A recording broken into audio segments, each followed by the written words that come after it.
another collective worship assembly video with me, Tabz, and I'll also be joined, of course, by Hettie and Emily, and we'll be talking about the changes that we go through in life today. And we'll be thinking about that, and we'll be looking at what we can learn from those changes. But of course, we're going to have a whole load of fun and games alongside. So I'm going to hand over to Hettie and Emily, and we're going to have a great time. Hettie and Emily! Hello everyone! It is great to see you, and great to see you. And it's great to see you. Why, thank you. Today we have a jam-packed session.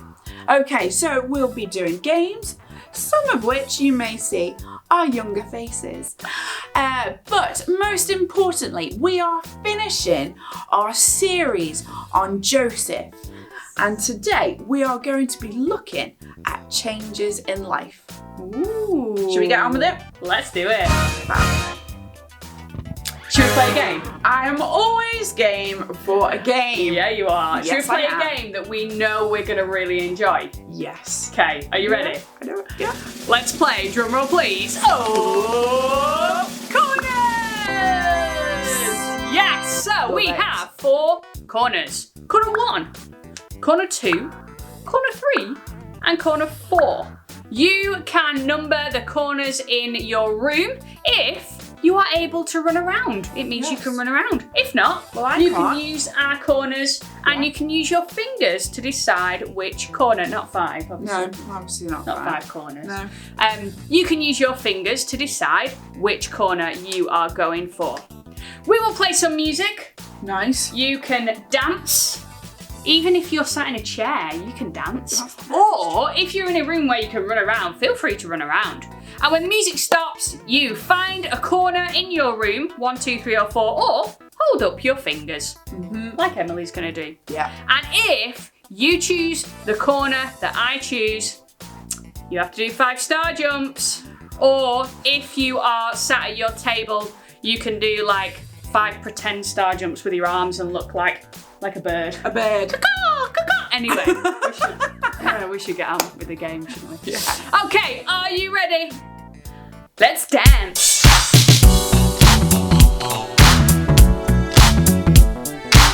And stop. Okay, which corner are you going to choose, Emily? I'm gonna go for corner number 4. Okay, the corner that's going to do 5 star jumps is corner 2. Oh. Good job, good Still job. it, still it. Okay, and Go again. and stop. Our dancing has not improved from It's last not, time. no, it's not. improved. Okay, find your corner, choose your corner.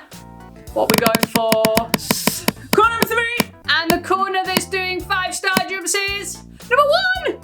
Oh, you just about made it. Yeah. But if you pick number 1, 5 star jumps for you. Okay, are you ready? Go!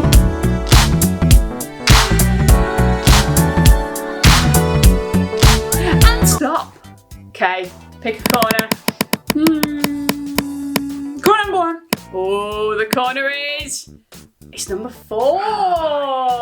Yes. Woo! Okay, so if you're in corner number 4, 5 star jumps. Last one. Can you get them all? Okay, are you ready? Go!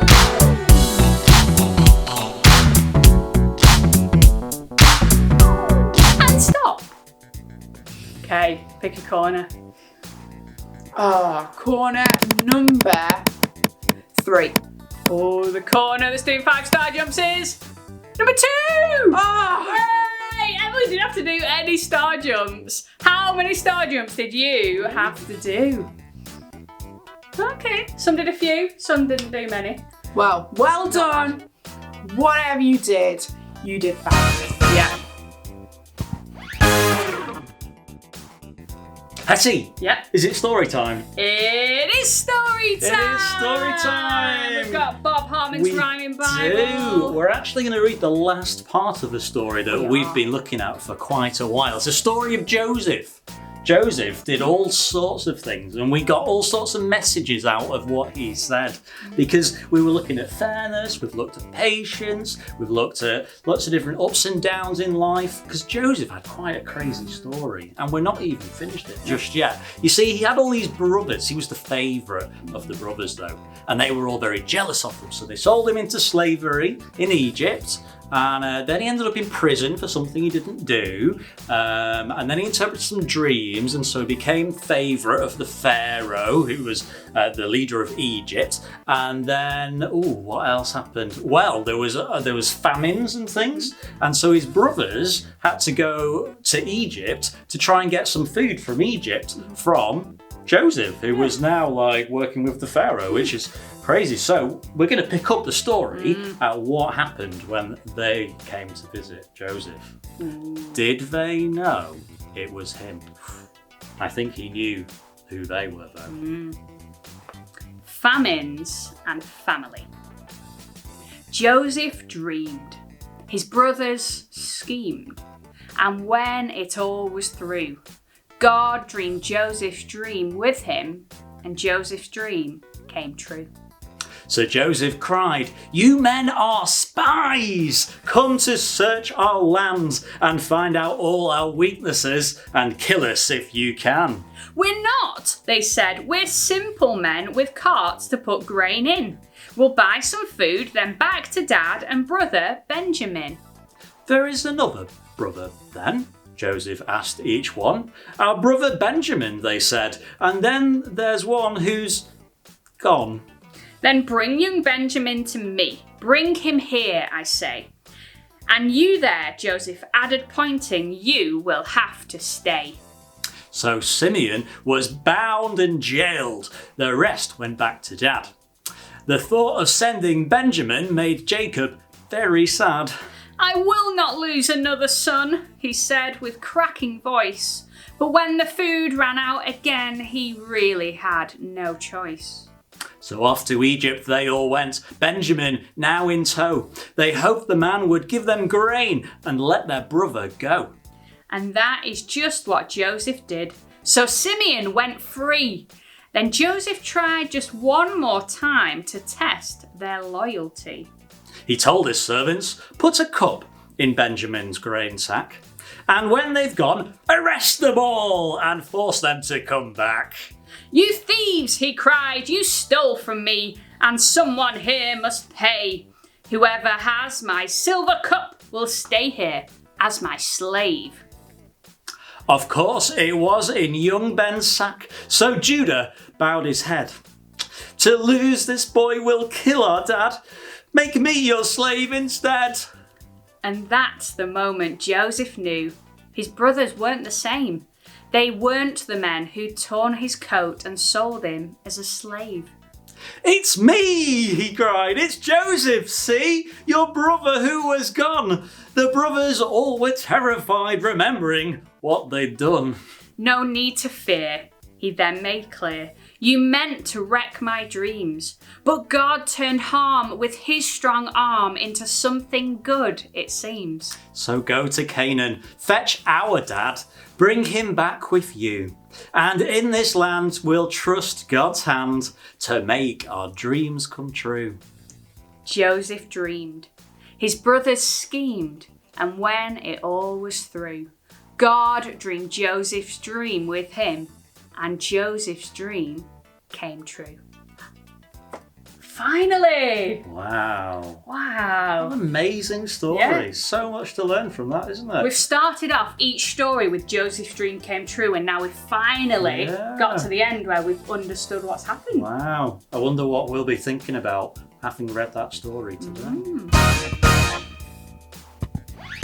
Do you think they want to play a game? Obviously. Yeah, of course they do. Do you want to play a game? Yeah. I think they do, and this one is going to take a bit more thinking. Oh no. Yeah. So, in our house, when you walk in the hallway, we have 3 baby photos. We do. Not just any baby photos, Oh, our baby photos. There is a light above each one to tell us whether somebody's in the house or not. When the light's on, we're in the house. So I thought perhaps they could try and guess which baby photos are ours. Okay. But let's not make it so easy. Okay. No. We are going to have 9. 9? 9. They need a challenge. They're too good at these games. They are quite. 9 baby photos on the screen. And you need to guess which one is Emily, which one is me, Hettie, and which one is Tabz. How much time should we give them? 30 seconds? 30 seconds. Oh, All you're right. going to have to think quick. Yeah. Are you ready? 9 photos on the screen. 3, 2, 1, go!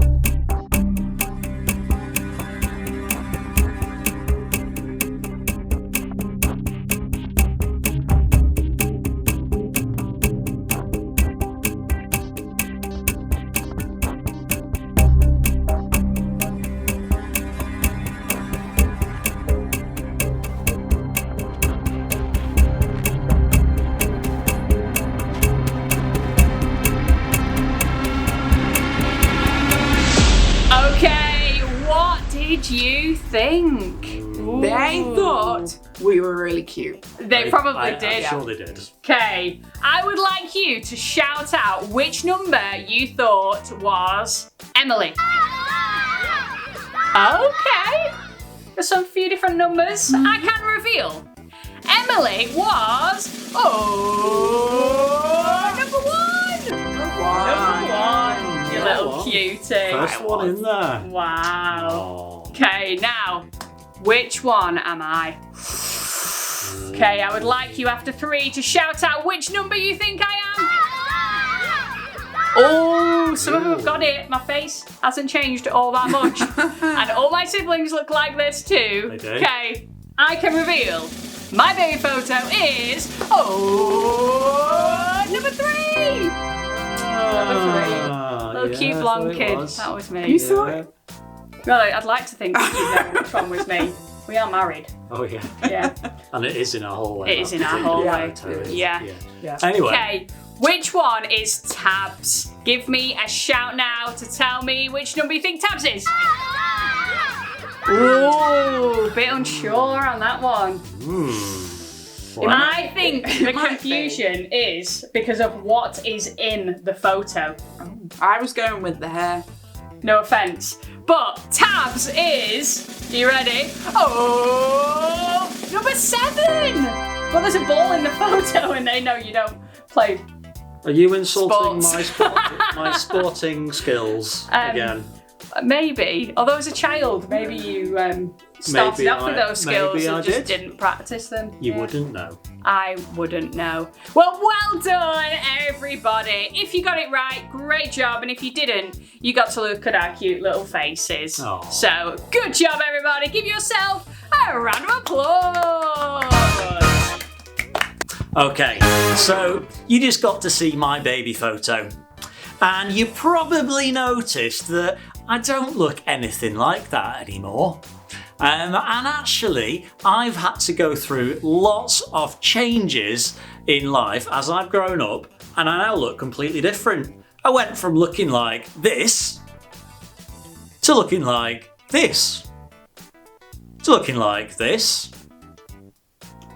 to looking like this to looking like this to looking like this to looking like this. You see, the changes in how we look on the outside are all to do with how we're made in such a unique, special way that we all turn out looking so uniquely wonderful and different to each other. But changes on the inside, changes in our mind and our heart and our whole soul, are changes that are made by the things we experience in life, the different things that we go through and learn from. The things that shape our character and who we are inside. I'm 30 years old right now, and I'm still learning new things every day from the different situations that I experience in life. See, this is now one of our 4th collective worship assemblies on the story of Joseph. It's a great story with lots of detail and lots of messages to bring out. We've brought out a message of fairness in one of our other collective worship assemblies. We've brought out a message of patience in another one. And we've brought out a message of life's ups and downs in another one of our collective worships, all from this same story. But today, we finish off the story thinking about just how much Joseph changed throughout his life, and just how much some of the other characters in that story, like his brothers, changed as well. You see, Joseph suffered in all sorts of different ways. He suffered being sold into slavery by his brothers. He suffered by being thrown in prison. He suffered in all sorts of ways, and actually faced lots of challenges. But it says in the Bible that Joseph believed he knew God with him in all of those challenges. In every step of his story, he knew that God was there. And actually, whenever Joseph suffered in some way in his story, it's followed by a great opportunity that he had afterwards of being led into a place of leadership and importance, of being celebrated. And so in each stage of his story, he grew and was changed himself in order to be stronger and better for the next opportunity he faced. When we get to the end of the story, was Joseph the same? No, he was changed, he'd grown. Were his brothers the same? No, we read that they had changed a lot as well, and that's one of the reasons why Joseph found it easier to take pity on them and share food with them and really bring back his family together. You see, when people go through times of suffering or times of challenges and hard, tough situations, it builds our inside, it builds our character, who we are as a person. It builds in our mind and in our heart and in our soul. I remember one of the changes I went through when I was younger. The earliest big change that I think I can remember was when I started secondary school. Now, for some people, when they start secondary school, like Hettie, they absolutely love it. It's really exciting. They get to go to a bigger place with all sorts of great new opportunities, chance to make new friends and experience lots of different things. But for me, I found that move to secondary school quite scary. It was a big change for me. I went from being someone who knew lots of people in my primary school, it wasn't a very big primary school, to going to a secondary school that was huge, one of the biggest secondary schools in Southport at the time. And although some people that I met at secondary school settled in really well, had a great time, for me, it was a change that was just a little bit too much for what I had experienced so far in my life. But I decided not to let that big change be something to cause me to give up and just to pack it in and throw in the towel. I knew that no matter how difficult I found it, it was something that I could grow from, and I could grow stronger inside because of it. Every day I would walk to school and I would rehearse in my head what my day was going to be like.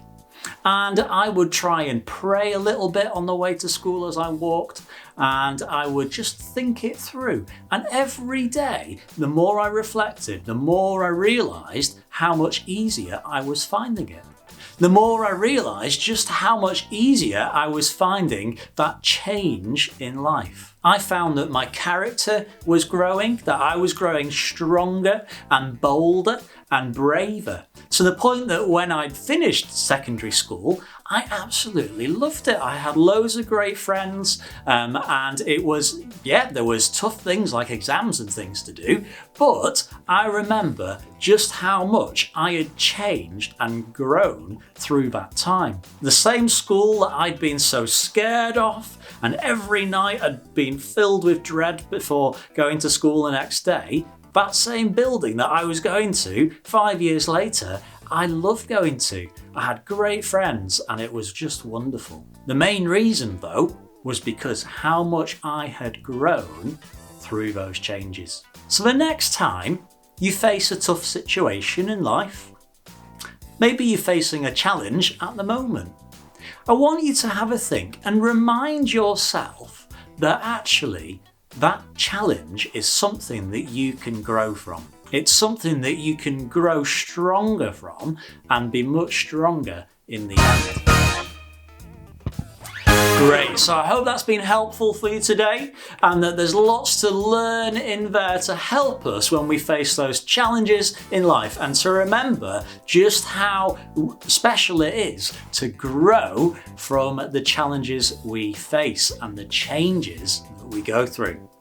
I really hope that you've learned some things and that you'll continue to learn some things every day, and that you'll have the best time in the rest of whatever you're doing today as you continue to learn in school, at home, or wherever you might be. Some time for another collective worship assembly. See you soon.